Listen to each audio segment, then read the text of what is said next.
ভাই ইয়াক দেখিলে মোৰ মাথা গৰম হৈ যায় লিটাৰেলি কোৱা মাথা গৰম হৈ যায় মানে ইমান ফ্ৰড কেনেকৈ হ'ব পাৰে আৰু এই মানুহখিনি ভাবকচোন আমাৰ ইণ্ডিয়াৰে মানুহ হয় কেনেকুৱা মূৰ্খ হৈ আছে ধীৰেন শাস্ত্ৰীয়ে ৰিচেণ্টলি কৈছে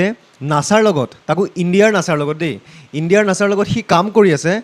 স্পেচ মিছনৰ কাৰণে কিবা বিকজ সিটো আন্তাৰ চব জানে ইউনিভাৰ্চৰ কথা আৰু চবেই ক্লেপ কৰি আছে কোন হয় এইখিনি মানুহ আমাৰ নৰ্দাৰ্ণ ষ্টেটৰ মানুহখিনি মানে কম্পেয়াৰ যদি কৰোঁ অসমৰ লগত অসমত এইবিলাক নহয় অসমতো আছে বাৰু আচলতে এইবোৰ এজেণ্ট হয় দে আৰ স্মাৰ্ট পিপল কি গভমেণ্টে নাজানে নেকি যে আমাৰ দেশত এইবিলাক কি হৈ আছে গভমেণ্টটো এনেকুৱা মূৰ্খ নেকি নো পলিচি মেকাৰ্ছ দে আৰ ইণ্টেলিজেণ্ট পিপল গভমেণ্ট নিডছ ফাণ্ডিং যাৰ পইচা বেছি ইলেকশ্যনত সিয়ে জিকে এইটো একো ক্ৰিটিচিজম নহয় দিছ ইজ ফেক্ট চবেই জানে চবেই নাজানে চবেই চকুৰ আগত দেখে তেনেকৈ বহুত PFI CFIৰ নিচিনা কিবা কিবি সংগঠন আছিল এইবোৰ সংগঠন এইবিলাক এজেণ্ট হয় আচলতে এজেণ্ট এইকাৰণেই হয় বহুত ডিটেইলছত নকওঁ ডনেশ্যনছ আৰ টেক্স ফ্ৰী আৰু ধীৰেন শাস্ত্ৰীৰ যোনটো তাৰ সংস্থা হয় মানে দৰবাৰ হয় তাতে এতিয়া ফৰেন ফাণ্ডিঙো এলাউ কৰি দিছে আচলতে আমি যি ডিজাৰ্ভ কৰোঁ সেইটোৱে পাওঁ আমাৰ ইণ্ডিয়াৰ যিখিনি মানুহ মানে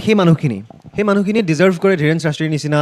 ফ্ৰড এটা তাৰ দৰবাৰত গৈ তালি বজায় আৰু সি মাজে মাজে চাবচোন চু কৰি দিয়ে বেমাৰ ঠিক হৈ যায় নেক্সট লেভেল এনেকুৱা বহুত আছে কিন্তু মোৰ ইয়াক দেখিলে মাথা গৰম হৈ যায় ই ডেঞ্জাৰ তাৰ কথা তাৰ লিপছৰ মুভমেণ্ট পুৰা গে লাগে মোৰ কাৰণ সেইটো কাম কাজবিলাক মতা মানুহৰ নিচিনা নহয় কিবা অদ্ভুত কম কৰি চু কৰি দিয়ে বেমাৰ ঠিক হৈ যায় এইবোৰ ক্ৰিটিচাইজ কৰি ইউটিউবাৰ বা যিখিনি ছ'চিয়েল মিডিয়াত বহুত এক্টিভ হয় সিহঁতে ভিডিঅ' বনাব লাগে কিন্তু ভয় কৰে আচলতে কাৰণ গভমেণ্টৰ এফিলিয়েশ্যন আছে আজিকালি মাত মাততো ভয় আচলতে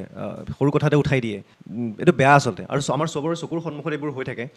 আৰু মাত মাতিবলৈ ভয় কৰোঁ চ' ভয় খোৱাটো বহুত ডাঙৰ কথা বাট যদি দেখোঁ এইটো কমপ্লিট ফ্ৰড হয় এইটোত মাত মাতিব লাগে আচলতে ইটছ ভেৰি লজিকেল এইটো মহা মক্কেল হয় সেইটো কমেই আৰু বাৰু আৰু এটা কথা কওঁ আমাৰ